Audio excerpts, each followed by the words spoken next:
بزرگ و عزیز دوستو، گزشتہ جمعہ اس عنوان پر آپ کے سامنے کچھ باتیں عرض کی گئیں کہ رمضان المبارک کے بعد ایک مسلمان کو کس طرح زندگی گزارنا چاہیے اور رمضان والی زندگی کو رمضان کے بعد بھی باقی رکھنا چاہیے۔ تو اس سلسلے میں کچھ باتیں گزشتہ جمعہ تفصیل کے ساتھ آپ کے سامنے عرض کی گئی۔ اس جمعہ اس سلسلے میں کچھ باتیں عرض کرنا ہے۔ ہم سب کے علم میں ہے کہ ملک میں انتخابات اور الیکشن کا ماحول ہے۔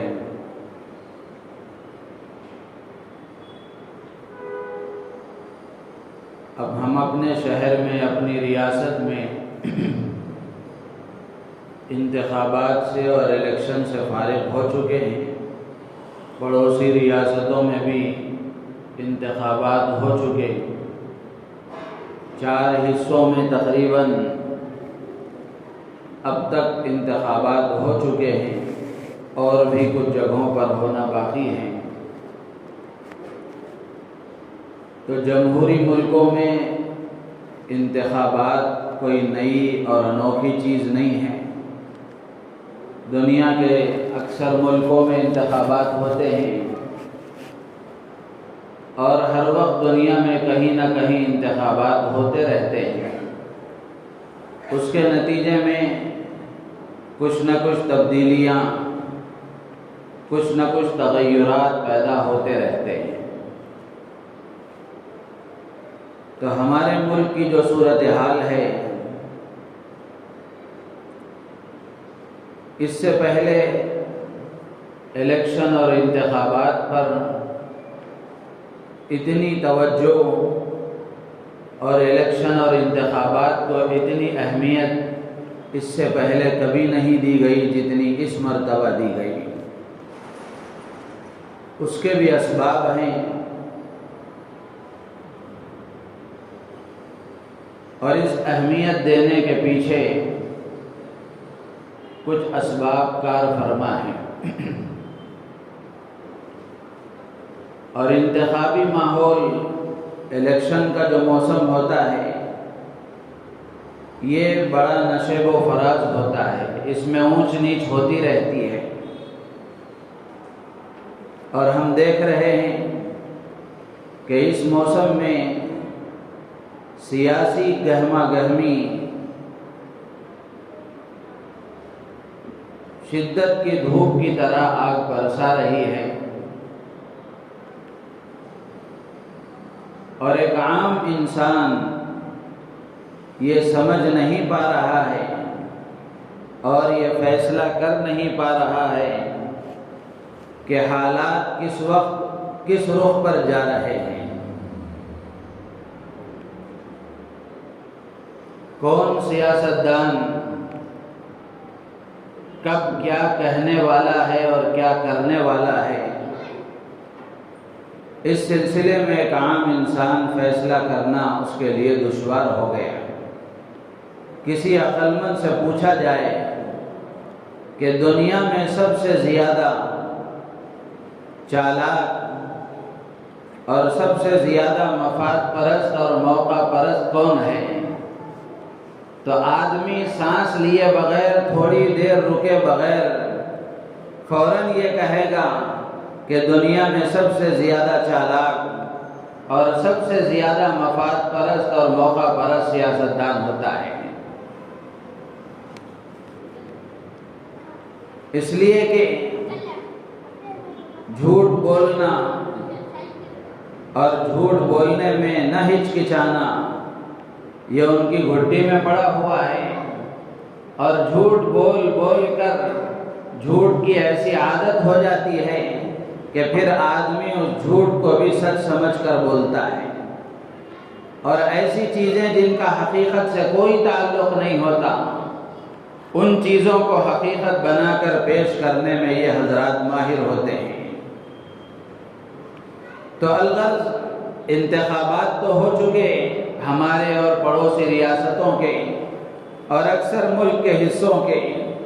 تو الیکشن اور انتخابات سے فارغ ہونے کے بعد ہم نتائج اور رزلٹ کے شدت سے انتظار میں ہیں۔ تو جہاں یہ انتظار ہے وہیں اس الیکشن اور انتخابات کے نتائج کو لے کر آنے والے حالات کے سلسلے میں اور آنے والے دنوں کے سلسلے میں قانون اور آئین کی بالادستی کو لے کر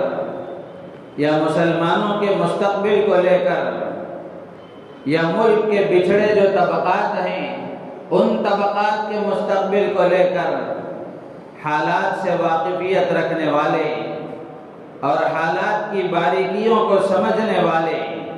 حالات کی نزاکتوں سے اچھی طرح واقفیت رکھنے والے حضرات جو تشویش اور جس پریشانی کو وہ محسوس کر رہے ہیں یہ ہم سب کے سامنے ہے۔ جو تھوڑے بہت بھی حالات جانتا ہے، چاہے وہ اخبارات پڑھ کر یا نیوز وغیرہ کو سن کر یا لوگوں سے معلوم کر کے، تو اس کو بھی تھوڑی نہ فکر لاحق ہے، اور جو حقیقتاً واقفیت رکھنے والے ہیں، جو اندرونی طور پر حالات سے واقفیت رکھنے والے ہیں، ظاہری اسباب کے طور پر آنے والے حالات کے سلسلے میں بہت زیادہ تشویش اور بہت زیادہ فکر ان کو لاحق ہے۔ تو اس سلسلے میں اس جمعہ کچھ باتیں عرض کرنے کا ارادہ ہے کہ انتخابات کے بعد، الیکشن سے فارغ ہونے کے بعد اب ہمیں کیا کرنا چاہیے۔ جیسے گزشتہ جمعہ عرض کیا گیا کہ رمضان کے بعد مسلمان کو کیا کرنا چاہیے اور کیسی زندگی گزارنی چاہیے، تو اس جمعہ انتخابات اور الیکشن کے بعد ہر مسلمان کی اور ہر اللہ پر ایمان رکھنے والے اور نبی رحمت صلی اللہ تعالی علیہ وسلم کی رسالت پر یقین رکھنے والے مسلمان کو کیا کرنا چاہیے۔ تو سب سے پہلی بات یہ ہے کہ جو تشویش اور جو فکر اور جن پریشانیوں کے خدشات ہمارے سامنے لائے جا رہے ہیں یا ملک کے حالات سے واقفیت رکھنے والے ان کو محسوس کر رہے ہیں، ان سے انکار تو ہرگز نہیں کیا جا سکتا، لیکن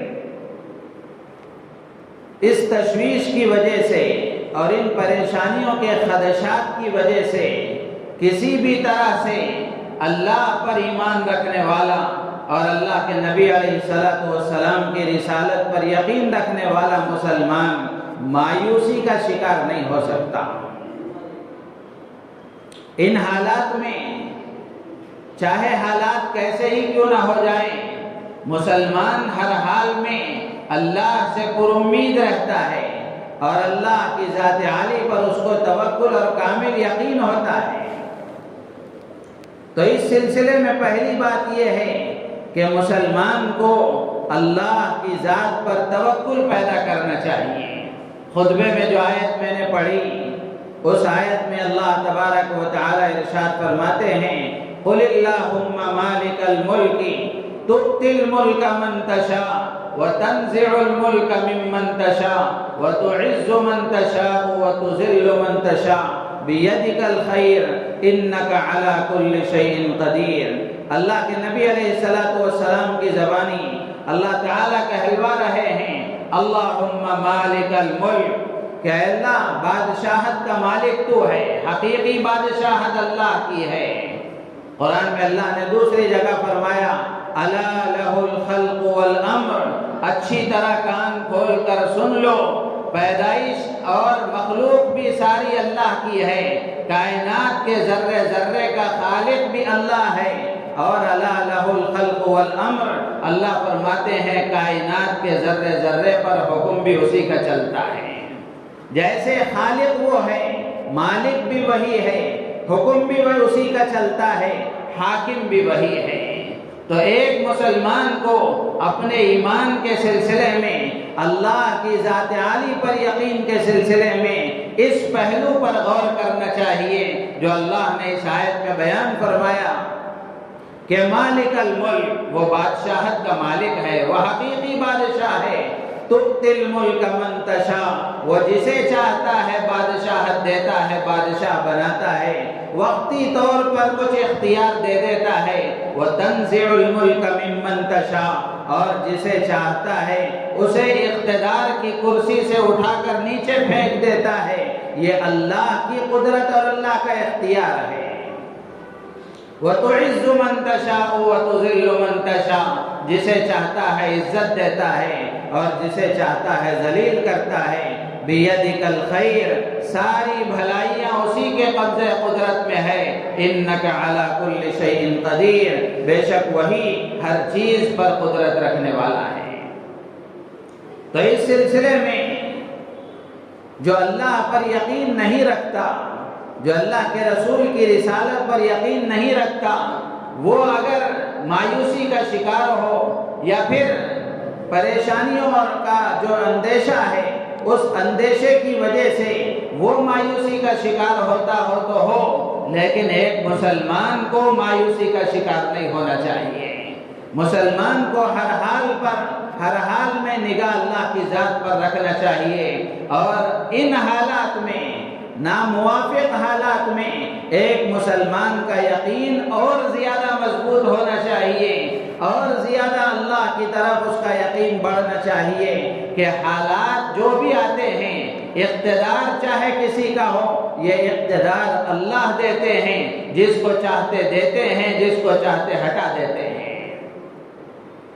تو جب اللہ کی ذات پر آدمی کا یقین کامل ہوتا ہے اور اللہ کی ذات پر آدمی یہ یقین کر لیتا ہے، اس کا یہ خیال اور یہ گمان مضبوط ہو جاتا ہے، تو پھر وہ آدمی مایوسی کا شکار نہیں ہوتا۔ وہ آدمی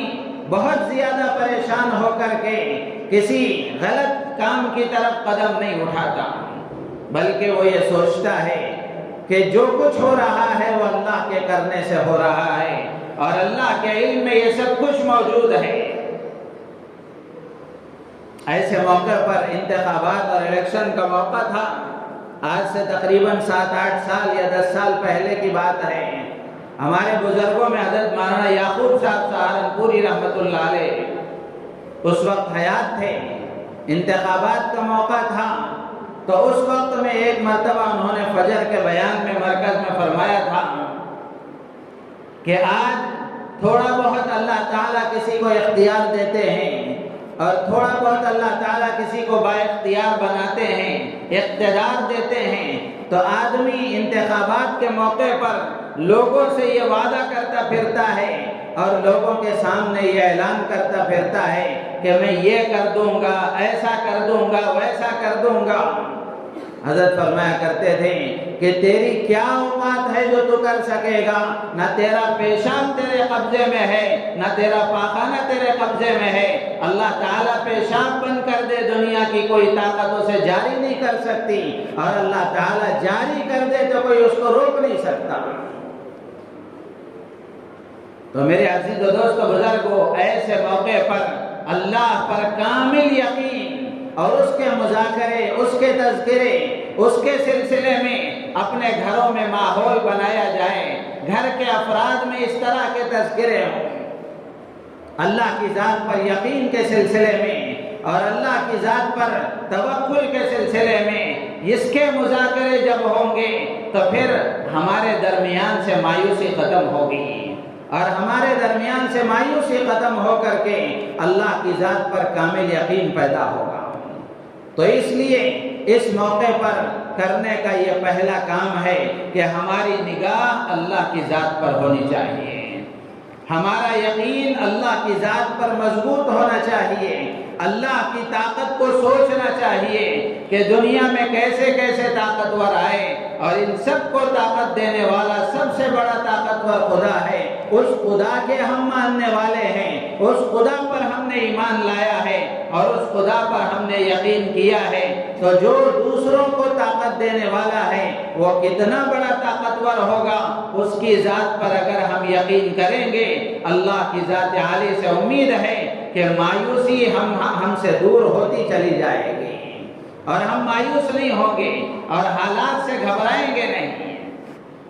بلکہ غزوہ احد کا موقع ہے۔ سیرت کو اگر ہم پڑھیں گے، حضرات صحابہ کرام رضوان اللہ تعالی علیہم اجمعین کی زندگیوں کو ہم پڑھیں گے اور اللہ کے نبی علیہ السلام کے حالات کو اور آپ کی رہنمائیوں کو دیکھیں گے تو پھر ایک مسلمان کے اندر اس کی روح میں تازگی پیدا ہوگی۔ غزوہ احد کے موقع پر ایک صورت شکست کی اور ہار کی پیدا ہو گئی تو سامنے جو دشمن تھا قریش مکہ تھے،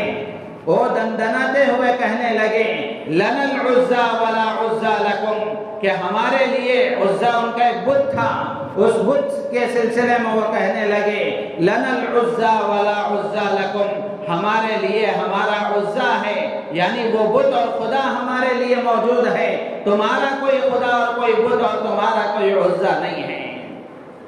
جب اللہ کے نبی علیہ السلام کے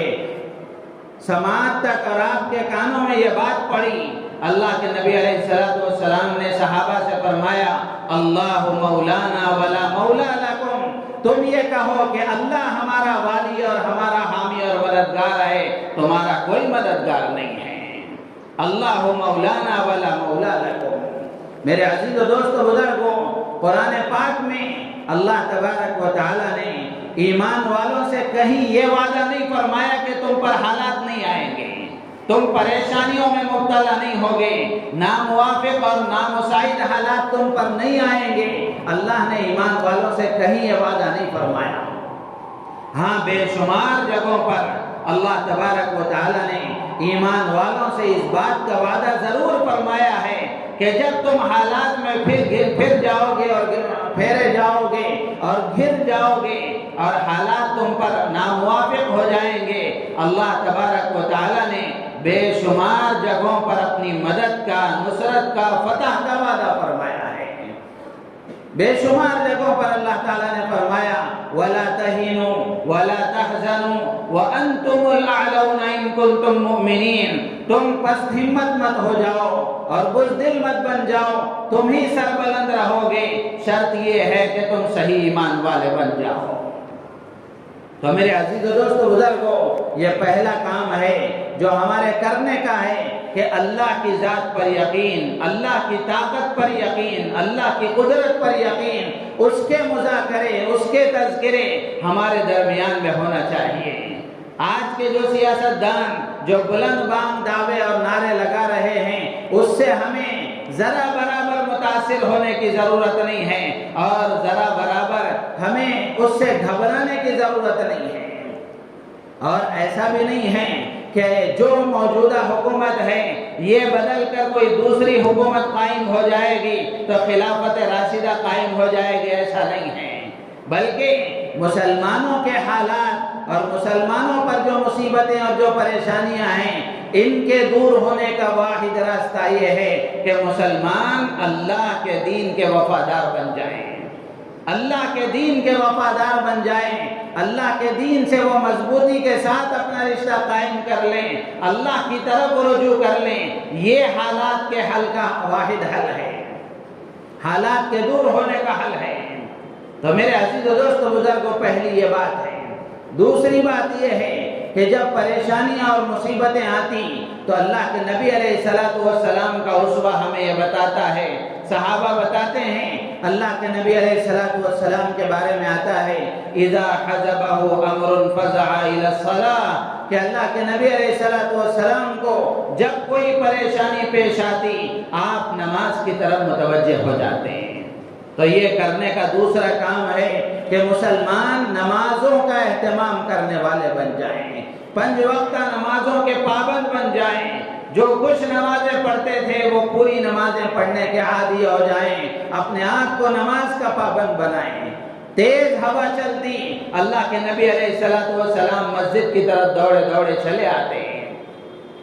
سورج گرہن ہو جاتا،